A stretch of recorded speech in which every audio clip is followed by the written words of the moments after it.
င်္ဂလာပါရှင်ကျမတို့ရဲ့မိုးလေဝသသတင်း channel လေးကကြိုဆိုလိုက်ပါတယ်။ဧပြီလ25ရက်အထိ9ရက်တာကာလအတွင်းကချင်ပြည်နယ်စကိုင်းတိုင်းအထက်ပိုင်းနဲ့ရှမ်းပြည်နယ်မြောက်ပိုင်းဒေသများမှာမိုးအသင့်အင့်မှမိုးများနိုင်ပြီးမကွေးတိုင်းမြောက်ပိုင်းဒေသအချို့နဲ့ရှမ်းပြည်နယ်ရှေ့ပိုင်းဒေသအချို့မှာမိုးအနည်းငယ်ရွာနိုင်ပါမယ်။မကွေးတိုင်းမန္တလေးတိုင်းနဲ့နေပြည်တော်ကောင်စီဒေသအချို့မှာအနောက်ဘက်မှလေပြင်းတနအီမိုင်20ခန့်တိုက်ခတ်နိုင်ပြီးအေရဝတီမြစ်ဝကျွန်းပေါ်ဒေသပဲခူးတိုင်းအနောက်ပိုင်းနဲ့ရန်ကုန်တောင်ပိုင်းကမ်းရိုးတန်းအနီးကဒေသအချို့မှာလည်းအနောက်ဘက်နဲ့အနောက်တောင်ဘက်မှလေပြင်းတနအီ15မိုင်မှမိုင်20ခန့်တိုက်ခတ်နိုင်ပါတယ်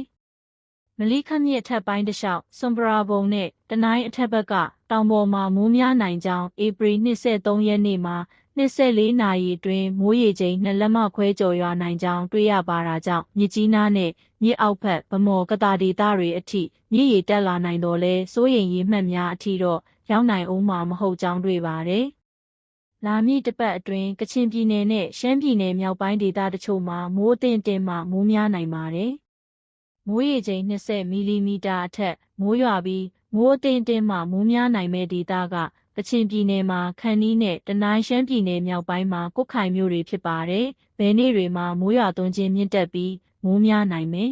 ။မြန်မာနိုင်ငံအလယ်ပိုင်းမကွေးတိုင်းစကိုင်းတိုင်းနဲ့မန္တလေးတိုင်းဒေသတွေမှာနေ့အပူချိန်များမြင့်တက်လာနိုင်ပါတယ်။ခရမ်းလွန်ရောင်ကြီးသည်အေရဝတီတိုင်းရန်ကုန်တိုင်းတနင်္သာရီတိုင်းမွန်ပြည်နယ်ကရင်ပြည်နယ်ကယားပြည်နယ်ရှမ်းပြည်နယ်တောင်ပိုင်းဒေသတွေမှာနနက်7:00နာရီမှနေ့လယ်2နာရီခန့်အထိမြင့်တက်နေနိုင်ပါတယ်။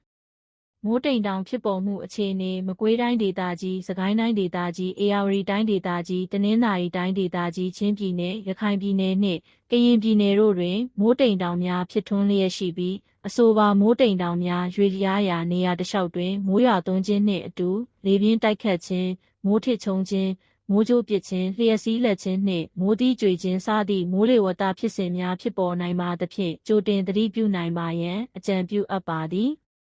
မြမပင်လယ်ပြင်လှိုင်းနှင်းငယ်မှလှိုင်းအသင့်အင့်ရှိမည်လှိုင်းမြင့်မှာမြမကမ်းရိုးတန်းတစ်လျှောက်နှင့်ကမ်းလွန်ပင်လယ်ပြင်တို့တွင်4ပေမှ9ပေခန့်ရှိနိုင်ပါသည်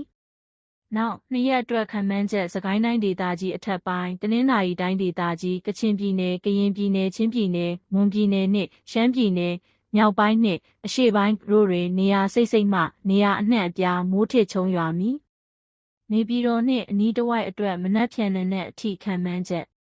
တိမ်အသင့်အင့်ဖြစ်ထွန်းပြီးမိုးထစ်ချုံ၍နေရာကွက်ကြားမိုးရွာနိုင်ပါသည်ရွာရန်ရာနှုန်း60ဖြစ်ပါသည်ရန်ကုန်မြို့နှင့်အနီးတစ်ဝိုက်အတွက်မနက်ဖြန်နဲ့အထိခန့်မှန်းချက်တိမ်အသင့်အင့်ဖြစ်ထွန်းပြီးမိုးထစ်ချုံ၍နေရာကွက်ကြားမိုးရွာမည်ရွာရန်ရာနှုန်း80ဖြစ်ပါသည်မန္တလေးမြို့နှင့်အနီးတစ်ဝိုက်အတွက်မနက်ဖြန်နဲ့အထိခန့်မှန်းချက်တိမ်အသင့်အင့်ဖြစ်ထွန်းပြီးမိုးထစ်ချုံ၍နေရာကွက်ကြားမိုးရွာနိုင်ပါသည်ရွာရန်ရာနှုန်း60ဖြစ်ပါသည်မိုးလေဝသသတင်းတွေကိုအချိန်နဲ့တပြေးညီသိရှိရဖို့ကျမတို့ရဲ့ channel လေးကို subscribe လေးလုပ်ထားပြီးအသစ်တင်တိုင်းသိရဖို့အတွက်ဘေးနားကခေါင်းလောင်းလေးကိုနှိပ်ထားပေးပါနော်